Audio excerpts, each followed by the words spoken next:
Welcome. Thank you for coming to the Good Life Center workshops with Josh Rollson of Stonebrook Bread and Books out of Gardner, Maine. It was a community-supported bakery, sourdough bakery, and radical bookstore that just recently closed. So you're getting him in a new, refreshed version, ready to take on bread. If you haven't seen our schedule for speakers and workshops, they're out there on the table. There's all kinds of marvelous things happening. Later this afternoon, Elliot Coleman and Barbara Damash are going to come down and regale us with stories, hopefully. I'm very excited by that. There's donations out there. We rely on human scale donations and human scale participation. So thank you. Thank you for being here. You're going to show us some ins and outs of making sourdough starter and bread and nerd out a little bit. If you want to nerd out, this is the place to do it. So welcome and thank you. Thank you. So I'm Josh. Look at all these beautiful faces out here. So excited. Thank you so much for coming. This is a good time for me to be doing this because, as Rachel mentioned, a little over a month ago, we closed our shop for a variety of reasons, both good and not so good. And so it was an interesting transition from professional baker back to home baker. And so I kind of got distracted immediately out of the gate. We closed the doors, it shut down, I went home, I put my starter on a shelf, and proceeded to ignore it for about 3 weeks. And so when I realized I had to do this workshop, I had to give myself a crash course on what I'm about to try and express to you guys and remind myself of all the little details I didn't have to do for years because I had a professional bakery and would do this automatically on a much larger scale and in a manner that was much easier to maintain.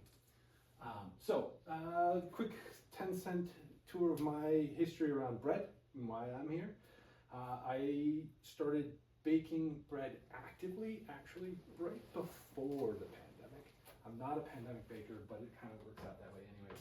I grew up working in food services and in construction trades. I worked in renewable energy for quite a while, about 12 years, with a solar installation contractor, rooftop solar contractor here in Maine, Revision Energy. And in 2019, I decided I was turning 45 and I was going to retire. I was going to do something else. We had a homestead down in West Gardner, and I was going to devote more time to that. And so I quit my job. My last day of work was January 1st, 2020. It was also the day I started actively engaging in making bread in a meaningful way. And after about a month, I was baking and delivering bread to friends, family, and associates, a lot of my former coworkers. And so by the end of February, I was up and running. We essentially had a bakery. I had no intention of that at all. It just kind of accidentally fell into it.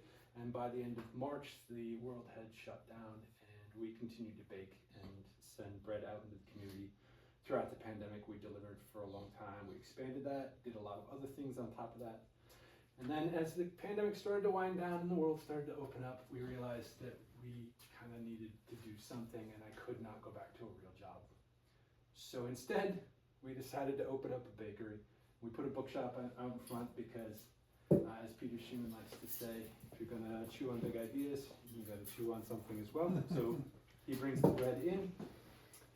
So anyways, that's pretty much the story. Then for 3.5, not quite 4 years, I baked bread as a professional baker in Gardner, out of the front of that shop.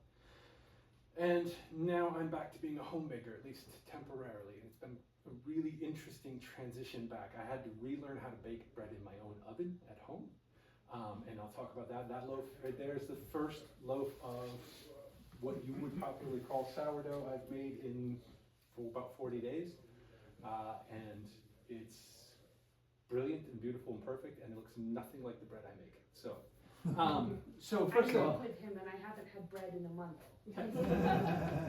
So y'all are probably familiar with the concept of sourdough. You know the word sourdough.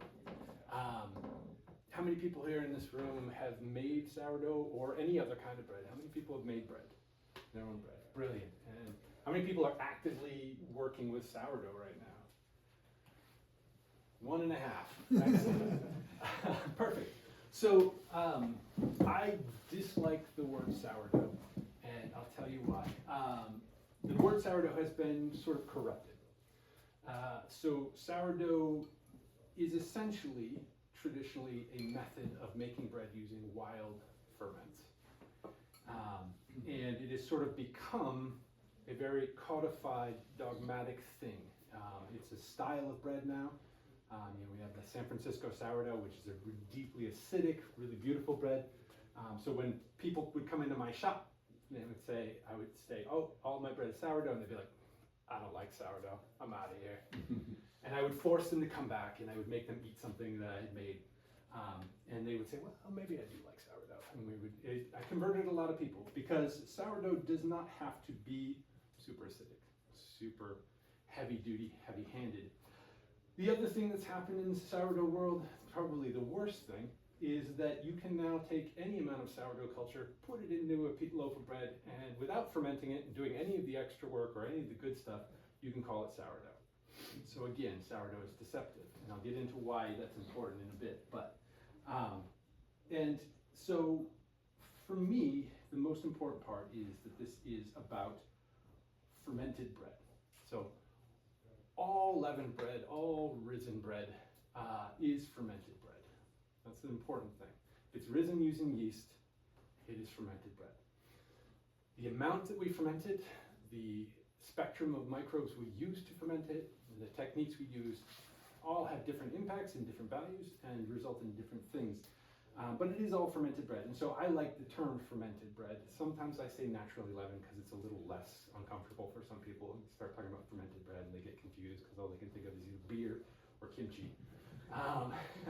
But it's the exact same process, just simply applied to grains.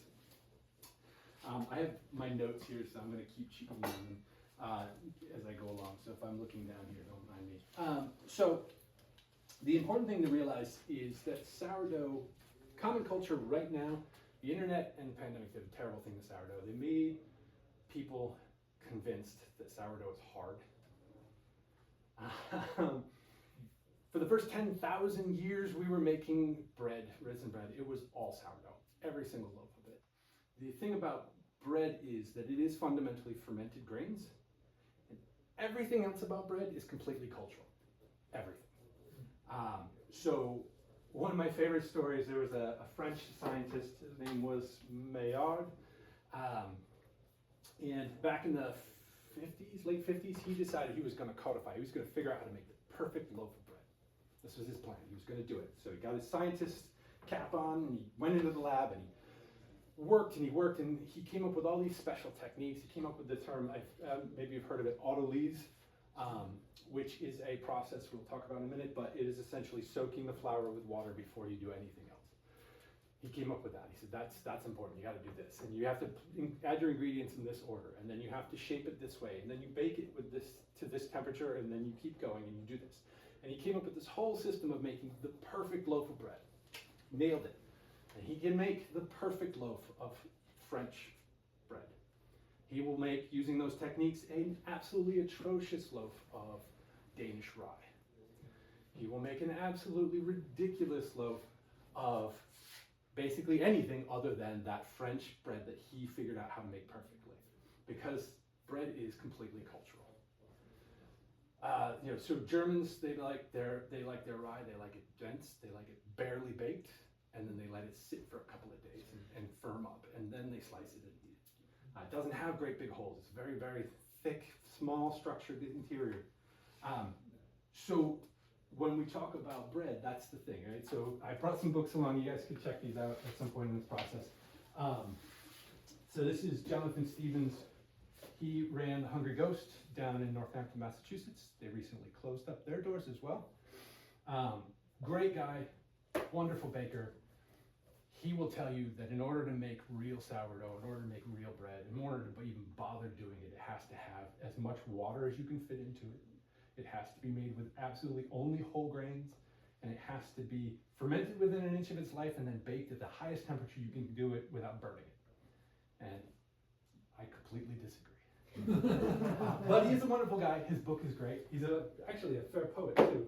And so I have, this is Baird on Bread, sort of the classic quintessential bread book. This is Nancy Silverton. She's the one who made San Francisco sourdough famous. She has some very interesting, fun stuff. And she's more of a traditional baker. She's not afraid of using yeast. She's not as attached to sourdough, though she does do sourdough. Bread builders, this is Alan Scott and Daniel Wing. Alan Scott developed a really beautiful style of mason oven for baking bread. He does only this Dutch style desem. That was his thing. So this has a whole idea of how you're supposed to make their bread too. And Daniel Wing has some interesting ideas about how that's supposed to be. And then you get to this, Daniel Leader, another baker, and this gorgeous, gorgeous book and these breads. I'm just gonna open up randomly and flip through. These just stunning breads from around the world. They're all completely and ridiculously different and magnificent. So this is highbrow bread. This is things that I won't even bother trying. I'm a very lazy baker. And then my favorite bread book, my absolute favorite bread book. I highly recommend y'all go and find this book in particular. Stu Silverstein, he is a local guy, he lives in Waterville. He's this crazy old hippie guy who started baking bread and fell in love with it. His methods are fantastically simple, straightforward. His idea of making bread is you take flour, water, salt, mash it together, add a little yeast. Whatever happens. You kind of shape it into something that's roundish, put it in an oven and bake it until it's done. That's literally his recipe. What's that one called? It's called Bread, Earth, and Fire. Okay. He does a talk every year. So Maine Grains here in Maine hosts a meeting, what they call a kneading conference every July. And he does a talk every year. It's fantastic. He's got this little tiny voice. He stands up there and they have to give him a mic and he pulls up the mic and he still sounds like that. But he's wonderful, absolutely wonderful. Brilliant, brilliant, brilliant guy. But his approach is basically, there's no bad loaf of bread. And that's really one of the important things that I want to try and demystify is that there is no bad loaf of bread. Bread is not hard. 150 years ago, everyone made bread. Literally everyone. Everyone knew how to make their own bread. They made it from scratch. They made it at home. They didn't generally go to a bakery unless you lived in a large urban area. The term baker was historically, generally, the person with the oven. They didn't make the bread. You made the bread. You brought it to the baker. The baker baked the bread, and then you came back later and picked it up. And so every family would have a way that they would mark their bread so that you would know which bread it was. So the point is, it's not complicated. So when we talk about sourdough, I use sourdough because it's a convenient shorthand. Most people know generally what sourdough is. But really, when it comes down to it, sourdough is wild ferments, using the naturally occurring wild random bacteria and yeast to ferment the grains and build structure and make a loaf of bread. So why? The question I have is, why do we make sourdough bread? What is the difference? Everybody's all about sourdough right now, right? Everybody's like, you gotta eat sourdough. It's the best. I've gotta do sourdough. Why? Because it's delicious, right? That's pretty straightforward for me. But in the end, the sourdough process, true, proper sourdough, which is a long, slow ferment, makes bread more digestible, more nutritionally accessible, and it's free and easy. If you have flour and water, you can make bread. Salt has a purpose and it's important, but it's not required to make bread, and the Tuscans have proven that pretty solidly. So their anti-tax movement in Tuscany, in Italy.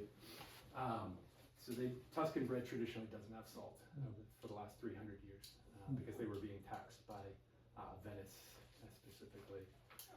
And they didn't like that, so they said, no, we're not going to use salt. We'll solve that problem, we just won't use salt. So you can make perfectly good bread. I prefer it with salt, but that's all right. You can make it. So flour, you need grain, you need water, everything else comes in the hand. So what I want to talk about in today's process and what I'm doing here is talking primarily about that fermentation process. I'm not going to teach you how to build a loaf of bread because, as I pointed out, that part is completely cultural, it's completely personal. You make the bread you kind of like, the kind of bread you like. So I am not going to be the expert on how to make bread today. What I am going to be is the guy who's been making fermented bread for a while, and I'm going to talk to you a bit about that. So, anybody know what a starter culture is? Yeah? Somewhat, okay. What you know somewhat, what would you say a starter culture is? What's a starter? For me, I started either with rye or wheat, freshly ground, with equal amounts of water weighed on the scale, and mix it up and sit it in a place that's somewhere between 65 or, 70, and hopefully it'll raise in the morning. Right. Yes, exactly. It's just flour and water, and the microbes that exist in it. So starter culture is, there's lots of terms for different kinds of culture and inoculation for bread. Starters sort of become the common parlance, especially in this culture. And starter is essentially, I have several different variations of this. So this is my starter. They're actually all my starter, but this is my jar. This is Doris. And so starter is the mother culture, right? It's the thing that you hold on to and you draw from, and you use that to add the microbes into your dough that are going to then do the proofing. You could go to the store and buy a little packet of dried yeast and mix that with some water and get it going, and it's the same kind of idea. Starter is just a continuously running culture. And you can make a starter using any kind of flour and water, and each kind of flour kind of brings its own character and its own value, but what's important is the microbes, right? So this is a culture. It is a community of wild yeasts, wild bacteria naturally occurring. And so versus an instant yeast or baker's yeast or any of those other things, the difference fundamentally is that baker's yeast, which was sort of discovered and isolated and identified in the 1860s, Louis Pasteur first kind of nailed it down, and then there are several different companies who dialed in and found the right one, the bread yeast. And the thing about that bread yeast, that baker's yeast, is that it is a really great yeast in that it works really fast. Produces a lot of carbon dioxide, which is why when you use instant yeast, you can mix up a dough. An hour later you knock it down, an hour later you shape it, an hour later you put it in the oven, and an hour later you have a loaf of bread. What you don't get are all the other micro benefits from the fermentation process, which I'm about to get into. So there are ways to kind of cheat code that. If you'll hear the term poolish or biga passed around, those are essentially ways to use an instant yeast or dried yeast to sort of mimic the behavior and get some of the cultural benefit of a sourdough. Poolish, you essentially make a starter today, and then tomorrow it's risen and done all its thing, and then you take that and you use that to make your bread. The difference between a poolish and a starter is that a starter is a long-term relationship. It is a deeply broad spectrum culture. It has multiple strains of bacteria, multiple strains of yeast. In a poolish, that baker's yeast is going to outcompete anything that's in there for the first 24 hours. So you're never going to have a chance to get anything really interesting going on. You're not really going to get all of the flavor benefits, let alone the nutritional benefits. So that's why we do a starter versus instant yeast or any of these other things. So I'm going to kind of run through a couple of things here, and then we'll come back to talking a little bit more of this. You've probably heard the term hydration, like high hydration doughs, low hydration doughs. Hydration is literally what it sounds like and what it says. It's the amount of water in the dough. Bakers generally do that calculation. The water is treated as a percentage of the volume of flour. So we call that baker's math or baker's percentage. So a 70% hydration dough, if you have 1,000 grams of water, a kilo of flour, you're gonna have 700 grams of water mixed into that dough. That's a 70% hydration dough. That's it. It's not super complicated. Higher hydration is good because water has all these really beautiful benefits when you mix it with the flour. It activates all kinds of processes within that. As the flour absorbs the water, there are enzymatic things that happen. Amylase, protease, and phytase in particular. These three enzymes. Amylase breaks down the sugars, protease breaks down the protein, and phytase locks up phytic acid, which actually tends to bind with valuable minerals like zinc and iron and such in the food and prevents them from being absorbed in your body. We don't want them to be prevented, we want to absorb them, we need them. So all of these things happen as you add water into the mix. So more water is good, but beyond a certain percentage, the return on investment there diminishes. It sort of plateaus. So really low hydration, if you do long fermentation, you'll get most of that benefit. Really high hydration, you can do a bit faster, but above like 75%, that benefit sort of plateaus and tails off. You can keep putting water into your dough, but you're just gonna have wetter dough. And there are lots of advantages to that and lots of benefits, including really interesting structural things and flavor things. What it does do is make it harder to make bread though. So what I recommend with folks is that you start with a lower hydration, 60% or less. And we can talk more about that, but just makes the dough easier to handle. So as you start to make bread, find a recipe you like, ideally a bit lower on the hydration scale, and just make it endlessly, over and over and over again, 1,000 times until you can make it with your hands tied behind your back and blindfolded, and then start messing around with the fancy stuff. So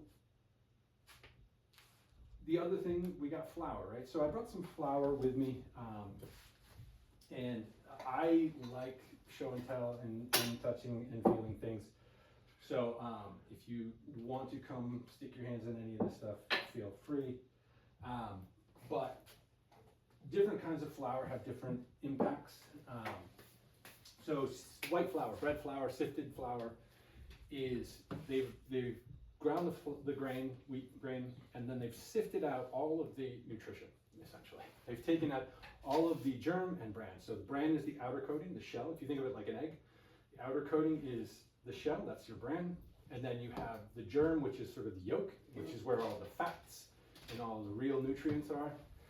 And then the rest, the white of the egg, is what they call endosperm, and that is what's in white flour. So they take all that fiber and all those good healthy fats and all the nutrition out, and they leave just the sugar behind, which makes yeast really, really happy, but it doesn't really give you a lot of benefit nutritionally. Now, there's plenty in there, but whole grains are generally better. There's just more food there. But whole grains tend to make it harder to make bread. Again, if you're, the problem with this sourdough culture idea is that you have to make everything with whole grains and lots of water, is that that's the hardest version of bread to make. And so all these people say, I tried sourdough during the pandemic and I couldn't do it. It was impossible. But that's because you tried the hardest version. You started running a marathon before you knew how to tie your shoes. But so one of the reasons that whole grains do make it harder is because there is less sugar available for the yeast. And while the protein doesn't change significantly, the presence of bran and the presence of the germ with its oils makes it more challenging to build structure. So the bran acts like little tiny pieces of glass and will cut protein strings. And so building structure with whole wheat is 100% doable. It's just harder than doing it with sifted flour. So again, I recommend starting with sifted flour just to demonstrate that you can make yourself a loaf of bread. But whole grains are beautiful and wonderful. So when we make a starter, we take flour, we take water, we mix them together, and then we let it sit, and we wait for the magic to happen. And the magic happens because you have the flour, which brings microbes that love that flour. Right? Every flour has microbes, bacteria and yeast that love that plant, that flour. And so every time you add flour, literally to your starter, you're adding more inoculants, more microbes in there. Mix it up. Every time you put your hand in the starter, which I highly recommend you do, mix it by hand whenever you can. Just wash your hands beforehand. But mix it with hand. Every time you put your hand in, you're bringing beneficial bacteria, your personal beneficial bacteria, into the mix. The water you put in, unless it's RO filtered or out of a distilled bottle, is going to have stuff coming in that's going to affect that. And then just being in the air. All of these microbes that we talk about, the yeast, they're literally everywhere, continuously. I talk to people. I talked to this one woman. She's like, "I'm allergic to yeast. I can't have any yeast of any kind ever. No yeast. Can't do it." And I was like, "That's got to be really hard, because every time you breathe in yeast. Every time you eat anything, you eat yeast. They are literally ubiquitous. 100% coating on everything. Excuse me. Their yeast are everywhere, so you can't avoid them. But that's the beauty of it. They're always available. And so they're going to do, every time you mix this up, you're going to add stuff to it. You're going to be adding, not only do you start with your starter, which has lots of healthy, functional, high activity bacteria and yeast in it, but every time you add flour and mix this stuff up, you're going to add more of those things. So one of the big common complaints or concerns with starter is that you can kill it, and you absolutely can. You can make it really unhappy, and you can contaminate it, but you can't kill it. It will go dormant, as mine did. So you want to kind of stay with it and keep it happy, but it will not die. You can freeze it solid. You can dry it completely, put it in a jar and add water, years and years from now, and it'll start right back up. And part of the reason is because yeast and bacteria are actually remarkably hardy and resilient within a certain framework. Part of it is because, again, as I said, every time you put flour in there, you put your hands in there, you're adding more friends to the party, and that's what kind of gets the things going. So, when we talk about flour and bacteria and yeast, so bacteria are generally what we're working with here. It's going to be what we call lactobacilli, which are the cheese makers. They generally are the ones that will do a lot of the lactobacilli and then acetobacilli, so those are the vinegar makers. They're responsible for the acids. Their byproduct of digestion is acids, specifically acetic acid and lactic acid, and hence that's the sour part of sourdough. And the yeast, they produce carbon dioxide and alcohol. And so when your starter is good and healthy and happy and ripe, it often will smell either of things like alcohol and fruit, very sort of sweet. If it's more bacterially heavy, it will smell sour, acidic, tart. It can get all kinds of funky smells to it. Smell is good. We want a starter that smells good, or smells anyways. It doesn't always have to be a good smell, but you will know when it's wrong. Disgust is a physiological response. And so you will know when it's wrong. If it smells like rot, which is a really distinct smell, then there's probably something going wrong and you've contaminated it in some way. But aside from that, you just kind of like, you want those good smells. All right, so. Can we ask questions? Absolutely, please. What if it turns black? Or Well, so. like parts of it? Yeah, so if your starter, if you're talking about the body of the starter, I brought my mother that I ignored. And I ignored her for, this portion of her has been in this jar in the refrigerator for a month and change, 40 days or so. And you can see, there we go. You can see the liquor on top. That's what they call hooch. You can smell it too if you want it. It's Do you use a heating pad? I do not. What temperature do you aim for? I don't.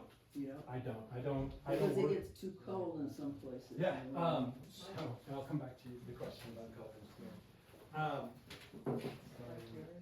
Temperature is unless you're gonna spend, you have to spend a huge amount of time, you can smell that funk in there. Unless you're gonna spend a huge amount of time dialing that in, this culture is deeply resilient. It won't mind a little temperature fluctuation. So what happens with temperature is that if it's too warm, it'll move too fast. Right. And if it's too cold, it'll move slow. But you can compensate for that in a bunch of different ways.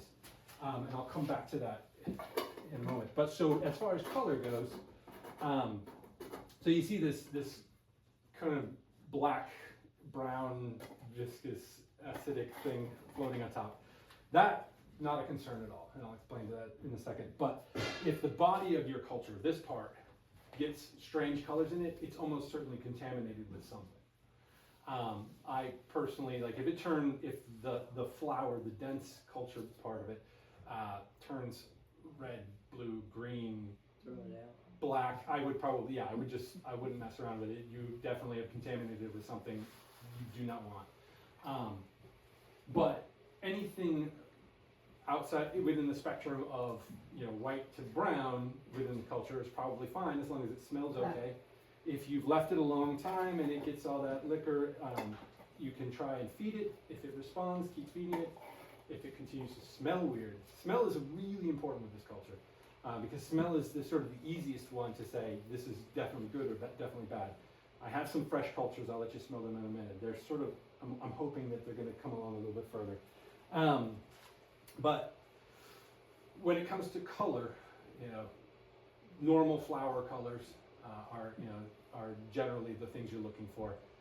Anything outside of that sort of expected spectrum means that there's something weird in there, and I personally wouldn't. It's not worth the risk to try and salvage. How do you get something weird in there if you're only sticking like a spoon in there? Well, so you'd be surprised how often we don't notice there's something stuck on our spoon, or we didn't wash our hands as thoroughly as we thought, or when you turned your back, the dog, did something, who knows? It happens, right? It absolutely happens. My experience is it doesn't happen that often. It would be a very unusual experience. I've never experienced it in my time doing this, but it does happen. So when you're mixing up your culture, as I said, make sure you wash your hands. You don't need to use antibacterial soap or get crazy about it. Just kind of, get them clean. Make sure you don't have anything under your fingernails. But if you've been out in the garden and you take that spoon, if you haven't washed your hands, anything coming in your hands, you might actually contaminate it, just some dust or whatever. And the stuff that's out in your garden doesn't want to be in your starter. They're all beneficial in their own place, but. So it's just one of those things. So if you've experienced a strange color in your starter, most likely it got contaminated in one way or another. Maybe the jar that you transferred it to or put it in wasn't as clean, the spoon wasn't as clean, I don't know. But generally, you don't need to sterilize things, just generally keeping a clean space when you're mixing it and interacting with it. Just normal hygiene habits should be enough to keep things under control for you. Good question. Yeah. The liquor, the kind of clear liquor that forms on the top. Yep. Do you ever throw that away? I don't. Okay. So it's all acid and alcohol. Assuming that your culture is healthy, it's grumpy. That's a sign that it's really, really hungry. Yeah. But it's all edible. You could. I wouldn't recommend it because it's pretty awful. But you could drink it.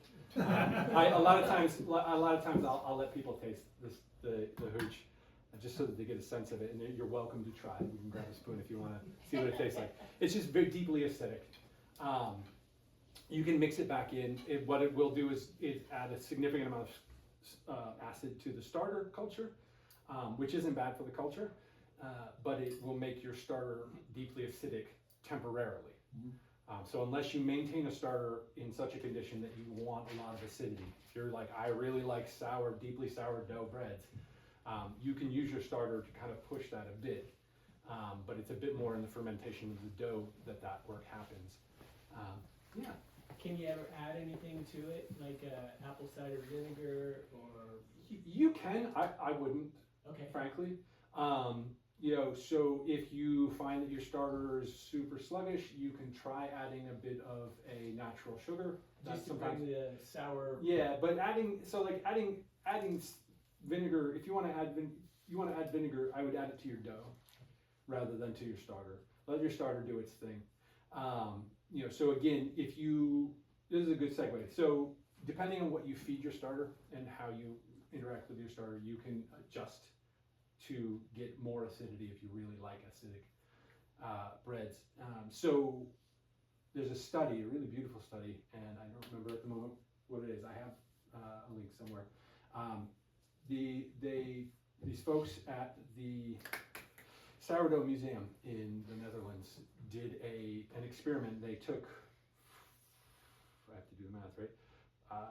10 different grains.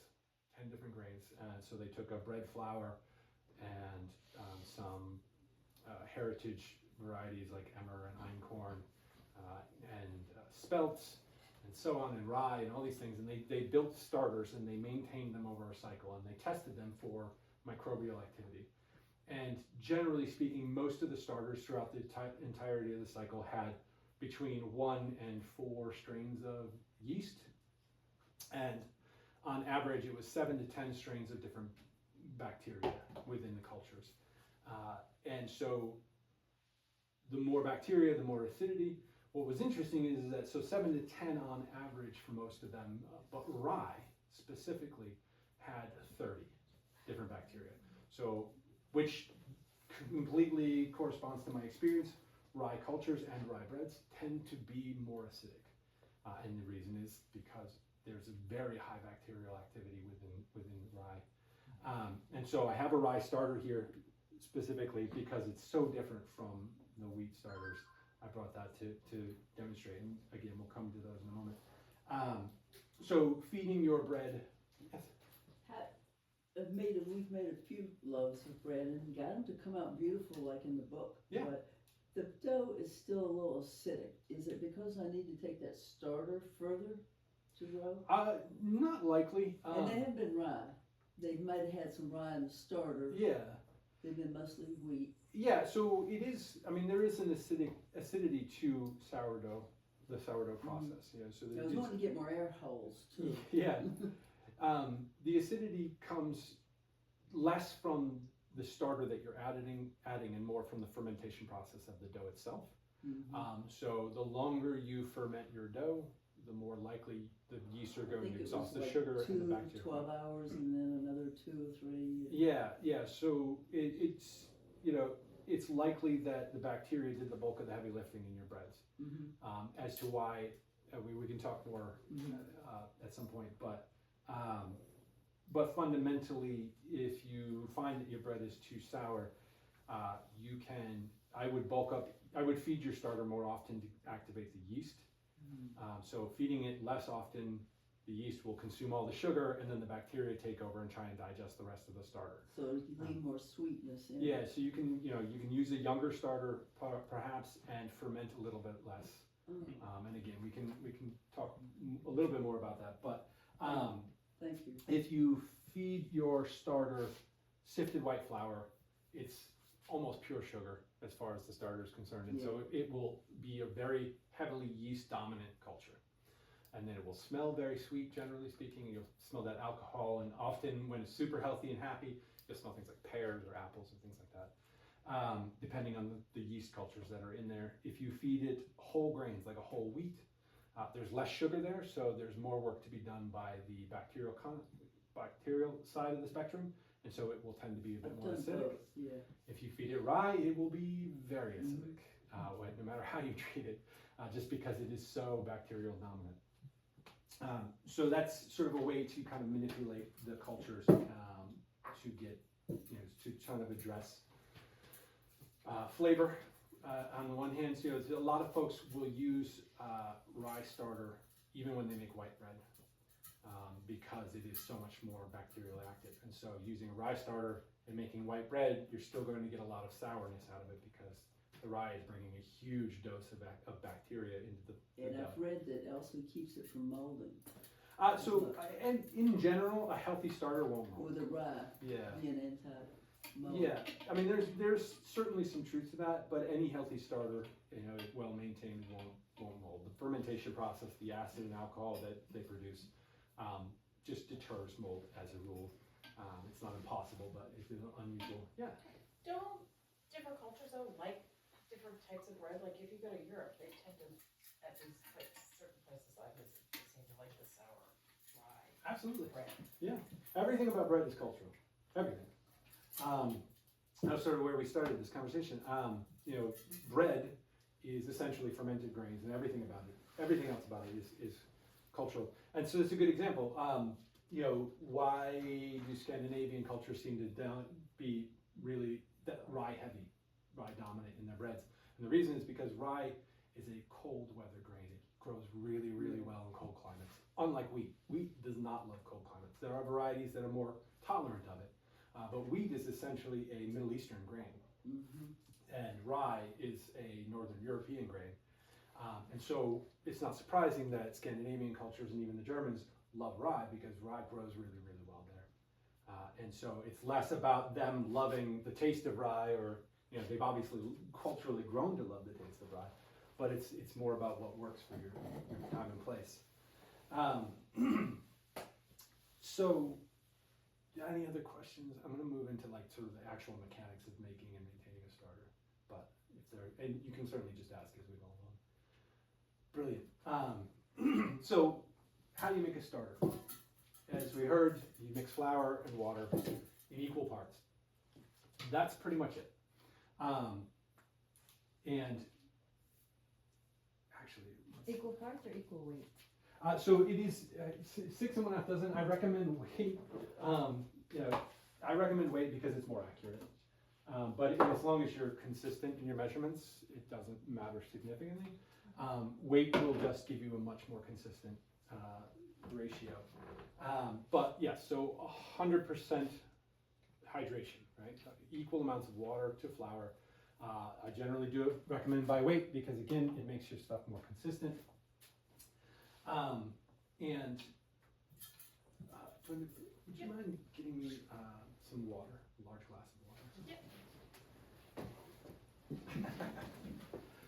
water?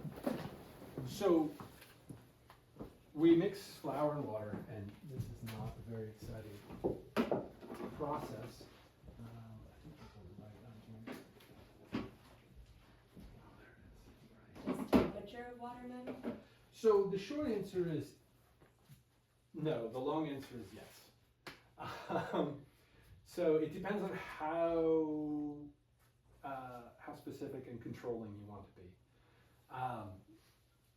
The average, you know, so what you're going to find is if you want to get highly predictable results, like absolutely to the micron level results, then measuring temperature is meaningful, even when making it. And it can be helpful. It can be helpful to take temperature measurements as you start a new recipe, or when you start making bread at first, just to get a sense of how temperature impacts things. But overall, you know, the ingredients are generally going to be the temperature of the room that you're in. The water generally out of a tap is usually around 50 degrees. Generally, if it's coming up from underground and it's been down there long enough, it's usually right around 50 degrees. And that's a dandy temperature for your culture. And the reality is once you get your hand in there and you mix it around, it's going to warm up, and then you leave it in the room and it's going to continue to level off at whatever the temperature is. So it can be an interesting experiment to temp water and use colder or warmer water to see how it changes the speed of the fermentation process, both in your starter and your dough. But frankly, it's completely unnecessary. So it's interesting, but it's more work than I'm willing to put in at this point. But so we've got a container. I'm going to put some flour in there. We'll do 100 grams of flour. And I like metric. You know, I'm American. We do the imperial thing here, but the math is just so easy. So 100 grams of flour. Tear that out. We add 100 grams of water, and then we mix it up. And I'm going to use my fancy Danish dough whisk for today because I'm standing up here being professional and trying to be presentable. But this is pretty much it. there we go. This is a starter. So once we've done this process, we just let it sit and do its thing. So in there, and you know, again, I would use my hands under normal circumstances because I think that it's important to get your own funk in there. But from this point forward, we just let it rest and the microbes do their job. So Open air, so that. I would put a lid on it mostly to avoid things being dropped into it. It doesn't really matter other than that. You're already, whatever's in there is probably in the air already either way. So I'm less likely to, you know, like we have pets, so dog hair is less likely to get in there if I put a lid on it. But you don't need to put a lid on it per se. And it certainly doesn't need to be airtight. Just something to cover it, keep contaminants out. You know, I would put it in a location that is relatively temperature stable, but it doesn't have to be controlled.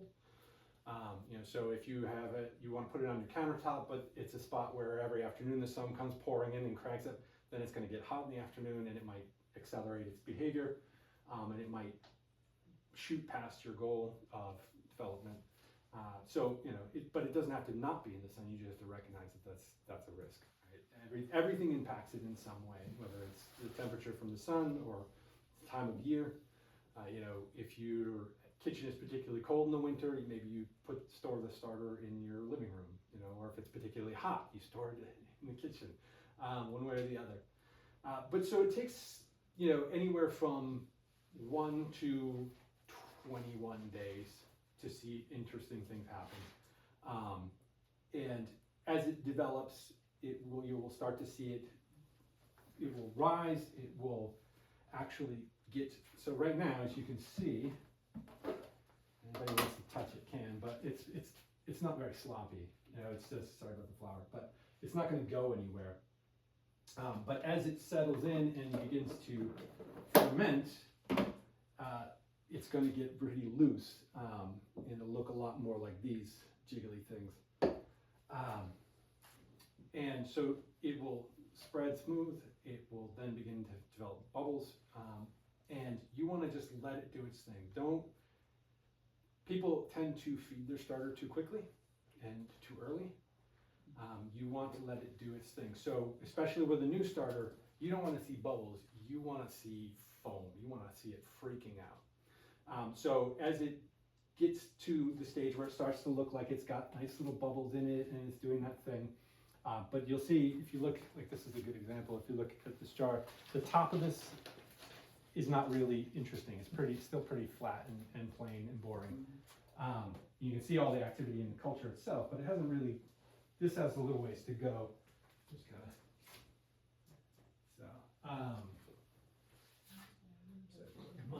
I'll open this, but it might actually explode. She's on, you can see the lid is, it's actually under pressure at the moment. So what you want to see is activity all the way through the culture, even on top of it, before you even bother trying to give it more food. If it hasn't eaten all the food, it doesn't need any more. Once it gets to that point where you see good activity all the way through and onto the surface of it, you can then begin to feed it. And you'll want to feed it at least a few times, 3, 4, 5, 6, however you think it takes, before you try and bake with it. So, because what your objective is to not just have an active culture, but to have a dense, deeply active culture. And so once this gets active and starts doing things, we're going to feed it a few times before we bake with it. The feeding process looks a lot like what I just did, except that you'll start with some of your starter before you add that flour and water. You'll mix it all together, all 3 ingredients, and then you'll let it sit and do its thing. The volume that you want to feed your culture when you're feeding it will depend on your objectives. So this is the part where it gets kind of squirrely, because they don't have nice, easy, dogmatic answers for you. If you're going to bake every day, you're probably going to feed it more and feed it more often, and you're going to leave it out on your counter. If you're going to bake once a week, maybe you keep it in the fridge, you feed it a little bit less, except when you're about to bake, and so on. But generally speaking, it's most beneficial to do a ratio of 1 to 2 to 2. So 1 volume, whatever you choose, of starter culture to twice as much flour and twice as much water. So the flour and water are equal, and the starter is half of each of those volumes. Can I ask you what's the difference in time frame between the new guy and this one that you just showed us? So all of these four and the big one were all fed this morning at 7 a.m. But to arrive at this point here, when did you start that starter? Like, did you start in this one? So from this Yeah. state to here, Yeah. Oh boy. this one. Yeah. Sounds like you feel blow. Well, she's definitely. At least it didn't explode. So Bonus. the first time I created a starter culture, it took about 2 weeks. Okay. This most recent cycle, I started with this, and it took about a week to get this back to this state, give or take. I don't remember the exact number of days, but it was about a week. And so, This being 2 parts water, 2 parts flour, and you're still. So this obviously, I didn't put any starter culture in there, so this is just a brand new inoculation. But yes, it took about a week to restart my starter from essentially dormancy. But it took, the first time I made it, if I remember correctly, it was about 2 weeks before it was really kind of active. So I'm just to back up. So this is fermenting itself, just flour. That right there, yeah.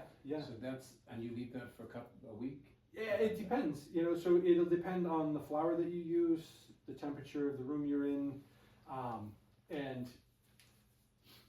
but yes, the short answer is likely you'll see activity in this as early as tomorrow or the day after, but it's not going to be in a state where you want to start feeding it and giving it more material to work with for at least likely a week or even 2. It can take up to 3 weeks, it's very variable. And then on addition of the mother, how long more? Or that's just an ongoing thing? Well, so once you get this up and active and you start feeding it on a regular cycle, you will see activity almost instantaneously, really, if your culture is really robust and happy. And the fermentation cycle within your starter, under normal circumstances, if you're feeding it on a regular schedule, it's going to be around 8 to 10 hours from the time you feed it to the time it peaks at max capacity, max cultural capacity, and then it'll begin die off and collapse. So you can kind of slow that down by doing larger feedings or smaller inoculations. So doing, instead of 1-2-2, doing 1-4-4, and so on. Getting it more food to work with, so it'll take longer for it to get through that process. Or you can cool it down by placing it in the refrigerator or in a cooler spot.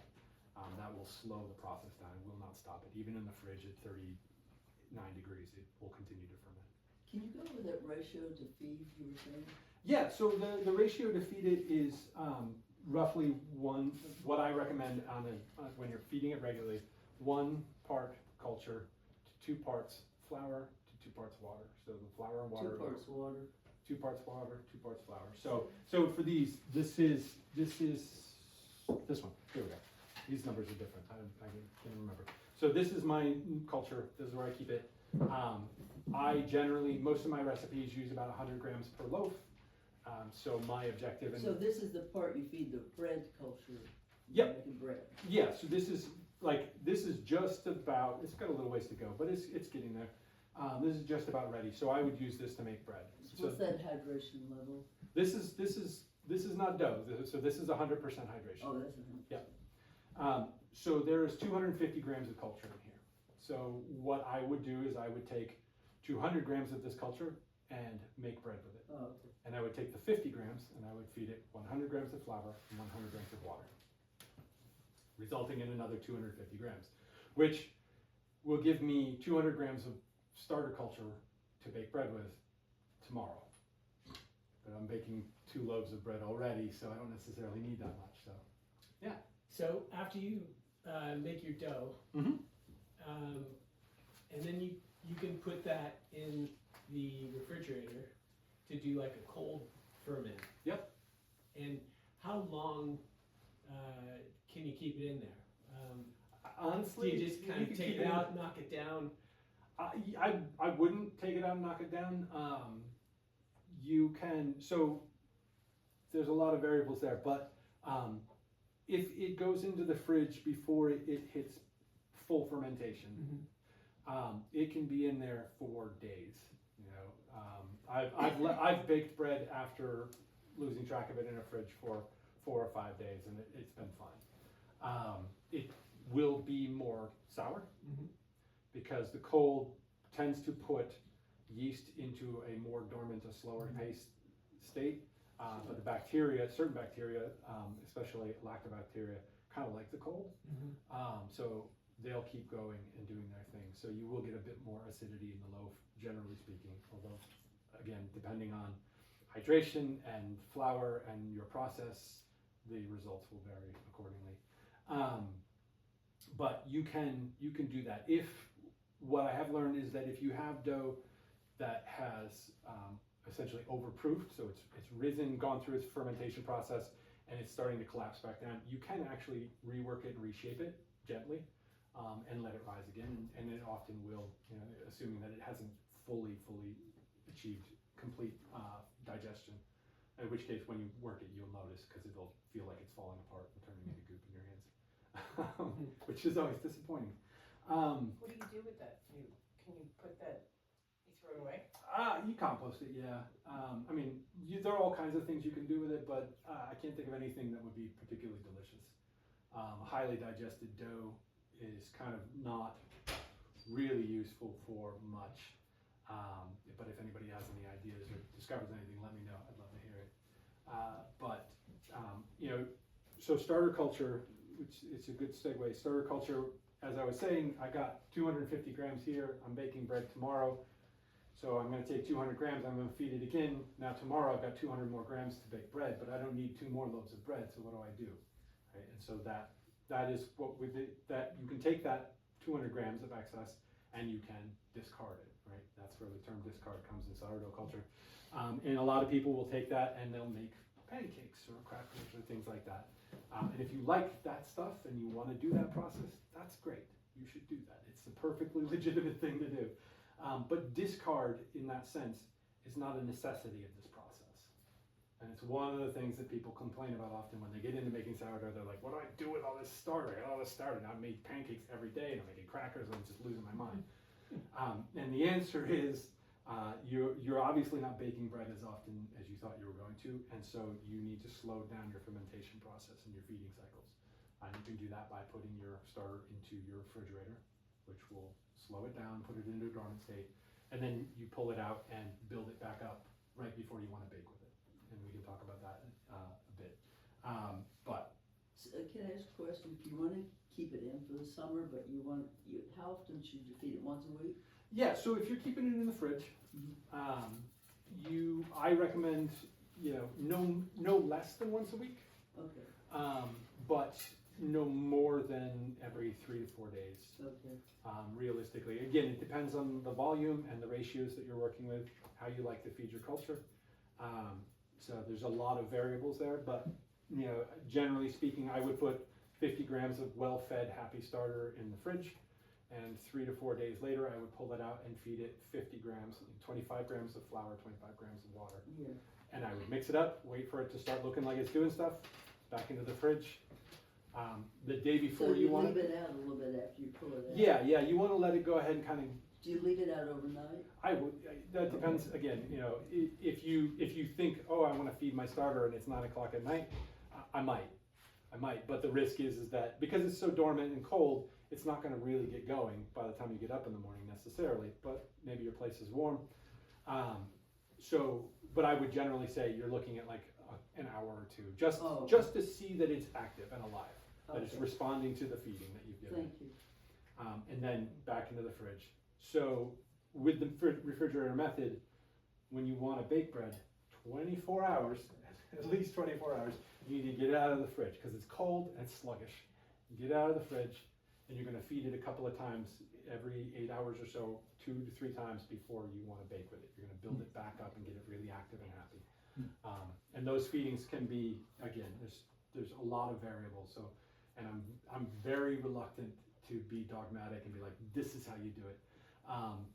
But generally you would do something like a 1-2-2 feeding 2 or 3 times over the course of 24 hours to let it get fully back up to full activity. So by the time you're ready to bake, hopefully it looks beautiful and bubbly and light, and it smells fantastic. If it isn't, don't bake with it. Keep feeding it until it is. Never rush your culture, because a young culture, a culture that's not fully ripe, will make terrible bread. A culture that is super overripe, overshot, and it looks like it's deflated and it's not going to do anything, will make fantastic bread. So the hungrier your starter is, the better. So versus a fully sated and happy starter. So that's the refrigerator method, essentially. You can make it more complicated if you want, but that's the math again. Yeah. So far we've been talking about starter and dough separately as separate things. Yeah. If you were to bake bread every couple of days and have your dough and just simplify by reserving a bit of dough, tossing it into tomorrow's batch each time. Yep. What's different about that process from Even saving out some. So that's an old world French method. The chef, it is, and Dessem is kind of similarly. There's nothing different, frankly. Generally speaking, your dough will likely have salt in it. So if you reserve a portion of your dough before you add salt, then it's exactly the same. Your dough is going to be a lower hydration, so it will probably dry out. So the old school, old world version, you would take that lump of dough and you would just toss it in a bag of flour, and it would just hang out in there till the next day, and then you pull it back out and toss it in, and then you make your dough and you take a chunk of that, throw it in the flour, and make your bread. It is slower to respond. Other than that, there's no real difference. So maybe a follow-on question. Sure. This is a technique I've just done through trial and error, and what I find is it works, but then something changes a few days or maybe weeks down the road. It sort of deflates and it turns into this sort of white slime. And I throw it out. I don't know what I'm doing, but it stops working after a while. What's going on there? So essentially you've starved it somehow. Okay. So the culture is if it gets to that like white slime, what's happened is basically that every structural part of it, all the edible things have been eaten, and you basically have like byproducts in water, and so it's a perfectly legitimate technique. Obviously, as I said, it's an old world technique. It was common throughout Western Europe until the late 1800s, from what I understand. I'm not a proper bread historian, but I've read quite a bit. But the fundamental difference is that it is going to be a less culturally diverse fermentation. Doing this process, you're building a very broad spectrum, very active culture. So this is when you add this to dough, you're gonna see activity really, really quickly. Even though overall, it's gonna take a really long time for it to do its work. It is going to respond quickly, but you're gonna get a lot more benefit from it. The chef version, where you reserve a lump of dough, I haven't done it as a practice, so I can't speak fully to it. But it is, as I said, you're working with dough, right? So it's going to be lower hydration compared to a starter, which is going to reduce the activity of bacteria and boost yeast. So you'll get a lot of yeast activity. So you'll get rising. It's not. My understanding is in action, it's not radically different from using like baker's yeast, isolated yeast, because it really is just the yeast that are doing all the lifting there. But again, it's not a practice that I've done. So. But if I get started, it's been in my fridge for a couple months and it's, you know, kind of dried out and am I better off just starting from scratch, or am I better off taking some of that and using that as a? I think that you're better off, assuming that it isn't contaminated and damaged in some way, you're better off starting with your culture that you have. Yeah. Because even if it's tremendously dormant, there is some active culture there. And so reanimating that will kind of give you a jump start to the next stage. It will probably take a week to get started baking bread versus 2 to 3 before you're ready to bake bread. It's not radically different, but I would generally try and maintain culture. Yeah. So you just started that in plastic. Is there a problem is there a difference between plastic, I mean, we keep hearing about plastic, Yeah. starter as an enzyme, does it, It doesn't affect the plastic. It's not acting that quickly, and you're going to be cleaning it out. I don't generally recommend plastic. I don't like plastic. But as a commercial baker, plastic is a reality, a necessary reality. So you can do ceramic. You can do, yeah. I mean, my preference would be, you know, glass, ceramic, metal, stone, and then plastic. But anything non-porous, that's sort of the big one, because that tends to, porous things like wood and whatnot will tend to result in collection of potentially non-beneficial microbes. So it's easier to just clean it in general. I live in a cold house in the winter time, Yeah. and I can't get things to rise no matter what room I'm in. It's Yeah. like steady at 60 degrees.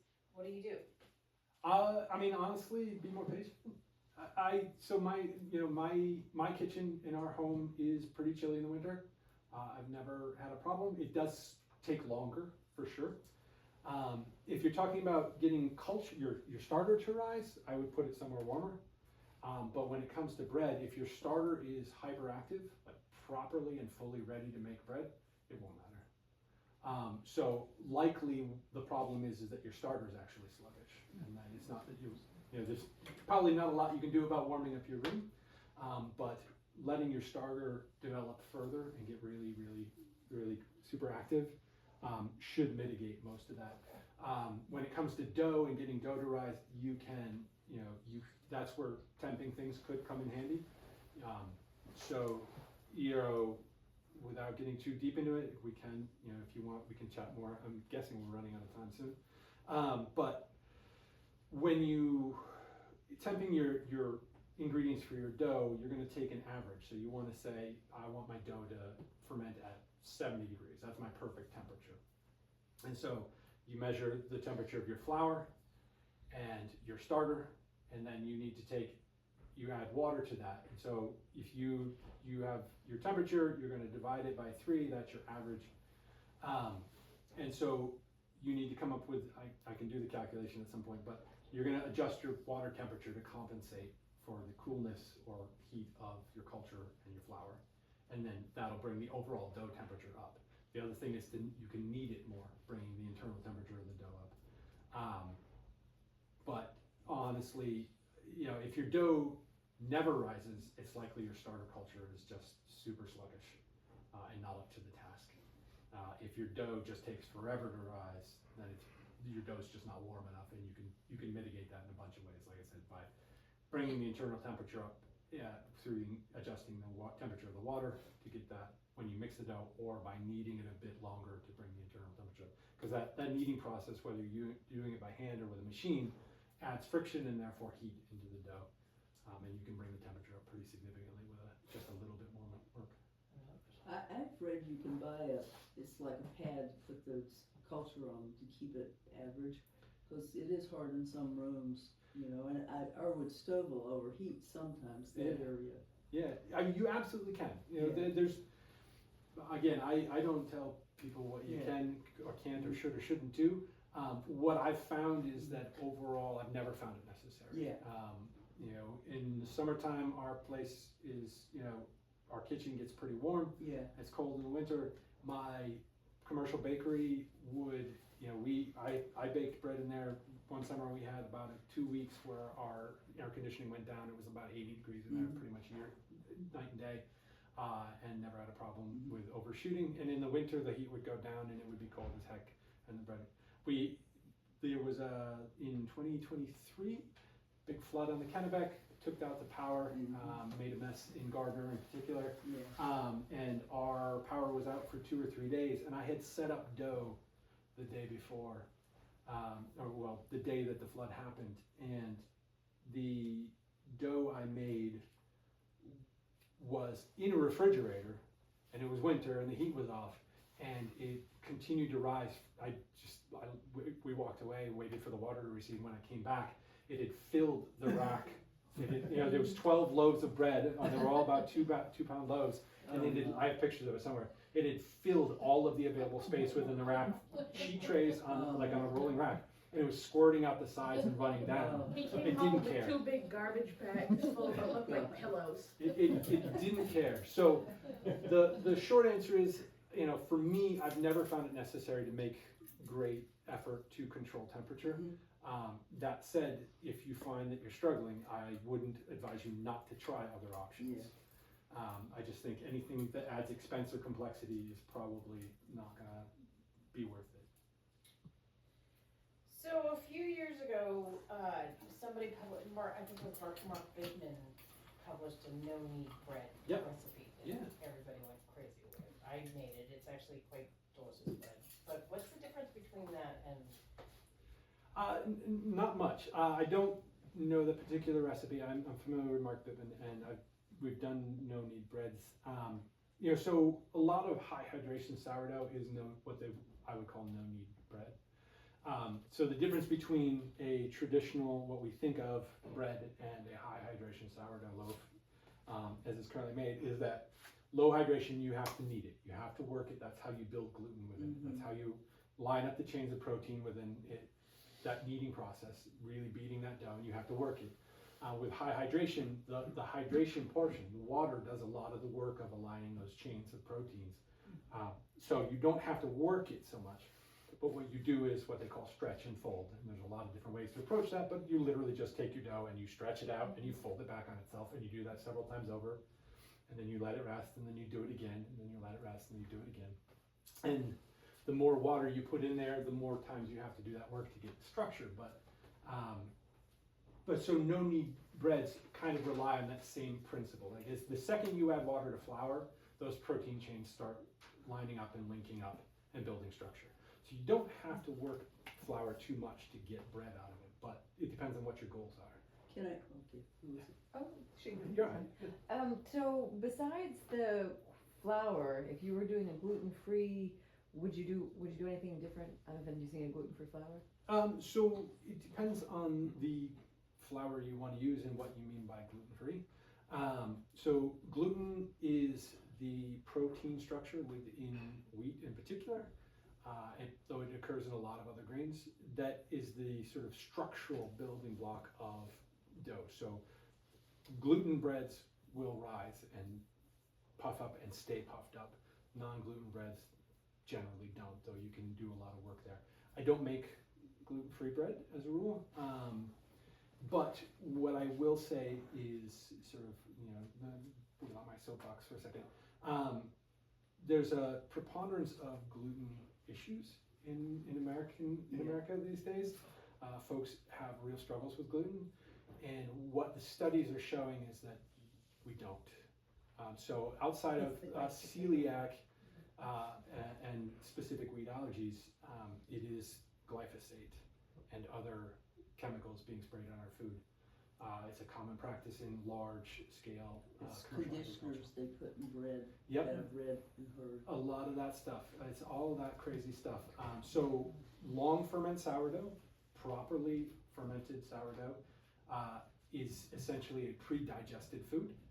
So it removes a lot of the burden of that bread on your belly.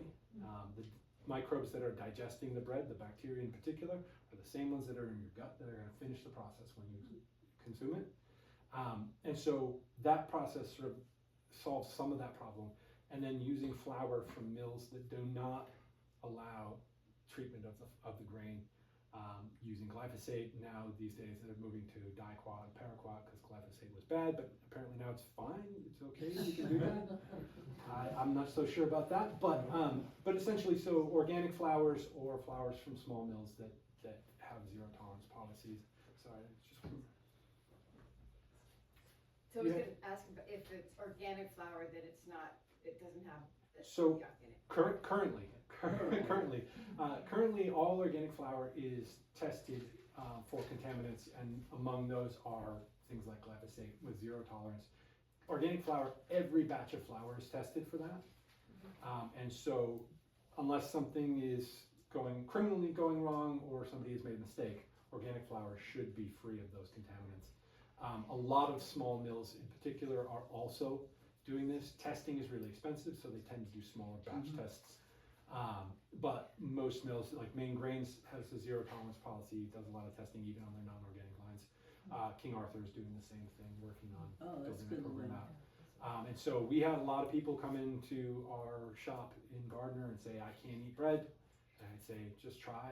And they would come back and say, success. So, So Costco has an organic flour. Yep. Is it, it's real? assuming Costco is not breaking the law, yeah. Okay. Yeah. Right. Yeah, all organic flour, all organic flour products, so pastas and things. The trick is non-organic is hit or miss. You can't So Maine necessarily know. Grains test their non-organic? Yeah, Maine Grains is absolutely free of Great. glyphosate, yeah. The other question, when I make the bread, one of the loaves we made was real wet. You know, it was too wet, so we finally just kept working and I'd have to put more flour in my hand and used a bread, Yep. what do you call it, scraper, and kept flipping it quick. Yeah. And finally got it in a round dough and put it in the thing to rise with the cover, you know. But I had too much water in it, right? It shouldn't be that sticky. It depends on your goals. Yeah. There are lots of people who make really, really high hydration dough Okay. and successfully make beautiful, So that'd be beautiful more bread. digestible, right? Yeah, and so something like that, you did exactly right. It's a stretch and fold process. You're just kind And I of tried to working handle it the Yeah, least. you can't knead it. You got to kind of just Yeah, let no the dough knead, do its yeah. thing. There are people who say they make bread out of 100% hydration. This stuff, which is kind of like when you mix it all up with the starter and whatnot, it winds up being not unlike a thick pancake batter, and they make bread out of it. I don't know how. they do I've never that. found a benefit to it. It seems like a lot of work. It wouldn't be Um, going through the fermentation process. It'll definitely ferment. I brought this loaf of bread. I made this. I have another one in the kitchen. We'll snack on it. I had to relearn how to bake bread in my own oven because I haven't done it in years, and it came out fair. But this is a very low hydration, especially by today's standards. It's a very low hydration sourdough. It's about 52%, and it is a super successful. So it's just long fermentations. So instead of doing the extra water to get the benefits, I let the microbes do the work in this bread. And I do higher hydration breads, but for the most part, I tend to just put those in pans and bake them rather than try and spend all my time building structure. Because the structure is there, so unless I really, really wanted a big, crazy, fluffy, glass-crusted loaf, which I love to eat but don't like to make, I generally go lower hydration for my hand-shaped loaves and higher hydration for my pan loaves. But again, it's all cultural. It's all about taste. What's long fermentation?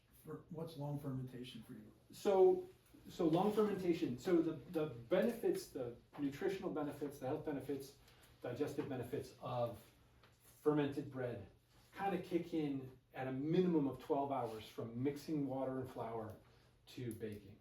Ideally, 15 or more. So most of my breads.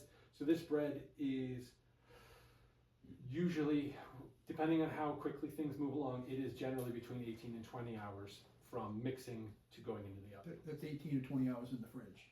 It's not, it's 18 to 20 hours from mixing the flour and water and the starter culture generally it's about 12 to 15 hours in the fridge for this loaf.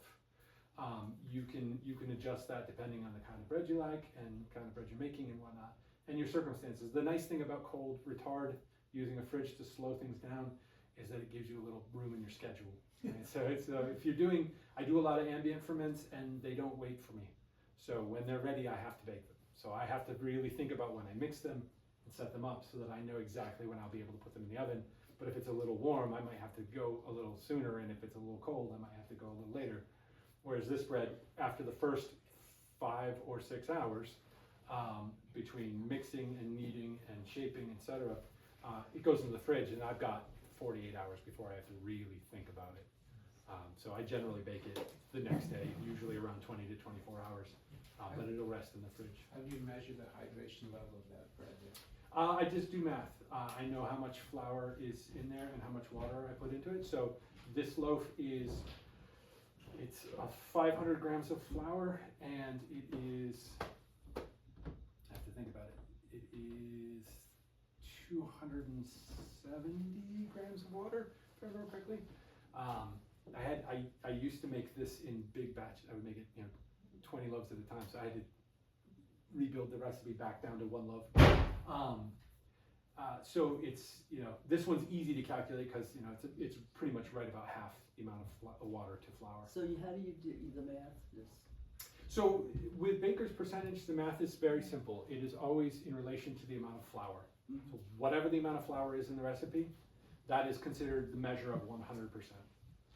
And so when you're adding water, the percentage of water is a ratio of that. So if you have a kilo, 1,000 grams of flour, and you want to make a 70% hydration dough, you're going to add 700 grams of water. Conversely, if you have 1,000 grams of flour and the recipe calls for 600 grams of water, that's a 60% hydration dough. So it's just kind of an easy way. What it does, that math, baker's percentage, what it does is it makes it easy to convert recipes and to scale recipes. Does that the little book talk about it? The guy that's simple. He does not talk much about hydration. He's not actually all that concerned with it, which is one of the things I love about him. He really is like, I've seen him make bread. It's fantastic. He literally just kind of takes some flour, mixes some water, and kind of mushes it around. Says, yeah, that's about right. Sprinkle of salt, yeast, mix it up a little bit more. He's like, that's good. That's going to make bread, and then it does. So he's really wonderful. But as far as getting ingredients, most of these ingredients, there are no hard and fast rules about making bread. That's the great thing about it. It really is not only cultural but personal. I'm sorry if you already covered this. When you're measuring, you said that and let's take your example of 1,000. How much of your sourdough would you use at that point? Great. So that's actually where I said it. Okay. So generally, a good rule of thumb is a 20% inoculation. Right. So 20% of the volume of flour. That'll be so. In this loaf, 500 grams. So 100 grams of starter went into this dough. That is a absolutely good rule of thumb and not a rule at all. There are bakers who like to do less and do a longer ferment, and that can result in more acidic doughs if you just let it work Just have to harder. clarify real quick. Yeah. So for 1,000 grams of flour, you said you use so 100 grams? Is that No, so 20%, 200 grams for 1,000 grams of flour. Okay, So that's this what I was loaf. saying. My math is my Yeah, no. This loaf is that would be- 500 grams. You know, it would be helpful that written down on something. Yeah, it is. It gets dicey. Yeah. So it's a rule of the rule of thumb is 20% is sort of a good starting place, right? So whatever your flour is, it doesn't, because you're going to make a recipe and you like 20% inoculation, 20% as baker's math. There are bakeries that do 50 or 60%, like significant amounts of culture. It ferments super fast in the dough. It does, and it makes really beautiful bread. But you have to learn how to make it with that. And anything less than 20, it's going to get slower and be sluggish, and you're going to have to be patient for it to do the work. Does it make a difference when you put your salt in? Because I heard that it So- does make a difference. That is the fault of Maillard, that French scientist I mentioned earlier. So the reality is no. Oh, really? There are reasons why you might want to wait, and there are compelling things that happen when you wait. His rule generally is you mix your flour and water, and then you let it rest. That's that autolyse stage.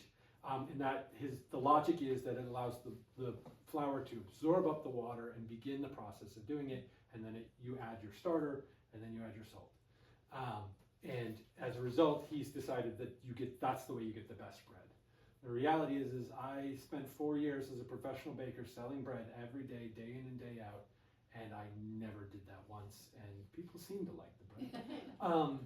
So the reality is, you know, those are fine-tuning things that can be interesting, but the overall benefit, I'm not sure is worth it. For me, and if you've ever tried to add salt to an existing dough, it's actually quite difficult. It is. I feel like he was messing with people. Because what it immediately does is it saps water out of the dough.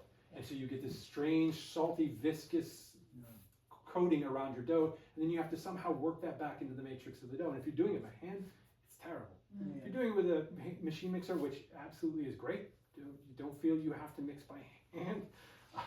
Spiral mixers are wonderful. That mixer will do a lot of that work, and it works great. I have spent the years I've been making bread, basically every single loaf, I mix all the ingredients together at once. Just all together into the thing, whether I'm doing it by hand or with a mechanical mixer, and the results are always just dandy. Just made my life easier. Yeah, so the one thing I would say, if there was a hard and fast rule in all of this, it's around salt. And it is not when you add it, but how much you add. And so my general recommendation, my experience, and all the science that I've seen on it, 2% ratio, 2% baker's percentage, is really the maximum. You can push it and you can get bread and it'll be good, and you might even, maybe you really like salty bread and you can go there. But salt has a primary purpose, which is it acts as a governor. So we add salt, we think it's about flavor, but it actually helps to control the fermentation process. So the more you add, the more it deters fermentation. And I've had doughs where I mismeasured for all kinds of reasons, and the dough never does anything. And I'm just like, I don't even understand. I know I did it right. I did it. It's perfect. Why isn't it doing? And then I taste the dough, and then I'm like, it's just way too much salt. The fermentation couldn't get off the ground. So same topic, Yeah. but adding now inclusions, I don't know what you Yep. call them, dumping in sunflower seeds or whatever kind of things. Same thing, you do it all at once? Yes, the short answer is yes. The long answer is there are a couple of exceptions. I make a cinnamon raisin bread, which is a very high hydration dough. And again, one of those rules, right? They say, oh, you're going to add it at this stage. You're going to mix the dough, and then you're stretch and fold, and then you add it in your third stretch and fold, and then you, no. But I can't add it the first time because it's just too many variables. So I add it, I mix my dough, I let it rest, and then I add raisins, and then I do a series of stretch and folds. This is the only exception. In every other case, and I might do that if I was doing things like nuts or olives and things like that, but only in the case of higher hydration. And again, this is just for me. This is my preference. It's too much work to try and figure out the exact right time and then get good distribution. If I'm adding cheese or seeds and things like that, they all go in right away, immediately. Everything goes into the pot. You mix it all together and let the fermentation figure it out from there. How are we doing on time? Yeah, end it up. Okay, great. So I'm going to be here for a bit. I have starter and stuff. If anybody wants to take some starter home and try this out, I've got a nice big bucket here, and I've got some jars. I'm happy to help you out with that. We can taste some bread, and if you want to come up and just poke some of these things and touch the starter and smell it and whatnot, I highly recommend it. And I'm happy to hang out and answer questions. I know we have Elliot Coleman and Barbara Demarche coming in to talk, and I don't want to be in their way. But if there are any other last questions, I want to see what that bread looks like inside. yeah, okay. Just repeat that 20% because it was like 20% of what? So baker's percentage. So the ratio between the flour and any other ingredient. So with starter culture, your inoculation. Let's see what this is. That's not too bad. The inoculation, a good rule of thumb is 20%. So in the example of our 1,000-gram flour loaf, it would be 200 grams of starter culture. But again, you know, the more you add, the faster it'll go, the less you add, the slower it'll go, and that's really just a matter of taste and what seems to work for you. So it's 1,000 gram flour? It doesn't matter what the flour is always 100%. Right?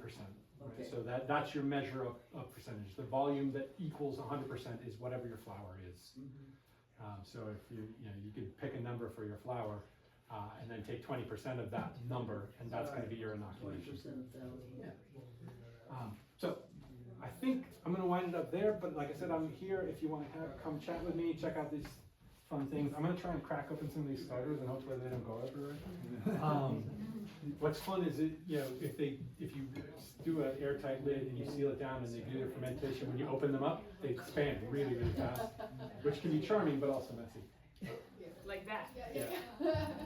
So this is the rye starter. They're still a little young, but you can come on up and check that out. How do you feel about crumb structure? Like, do you like big holes, or do you care? I don't care. It really is aesthetic mostly. Yeah, that's probably the idea. Yeah, you can go up the road on the right. Yeah, I think right now on the left, there's signs, because I think there may be rebuilding it. It's not Actually, but right on the right. Yeah, I would- yeah. You can also, so in the like, to drive a certain point of view, there's a black car right there, like that. You can mark it on that too. Yeah, so I would want to see much more surface. That was like the best thing I've ever read. Yeah, at least the little bubbles. So many things that make, But I would probably get so many things that I've had. probably about It's like, you knew all the different ins and outs. He's got some sheets too, I don't know No, I would if he just, didn't I would print just them let it out. go. So one of the things I He didn't talk likes to about make it is as simple as is possible, sort of everybody. how to know when you're Yeah, starting. So everybody should be able to. Which, yeah. that's- Normally his bread like that loaf, because it's a And the best way loaf is that to he smell. hasn't made in a while. Um, It normally has a smell little more on that stuff. side. a Oh, little how are more you? holes in it. Good to see you. That one has the one. Could you remind me No, his no, name? yeah, I just This didn't one know. was made in his bread oven. Yeah, It was made in the regular oven, so yeah. it does Yeah, different how are stuff. you? What I do, so. Okay, hanging in there. How's Nancy? Good.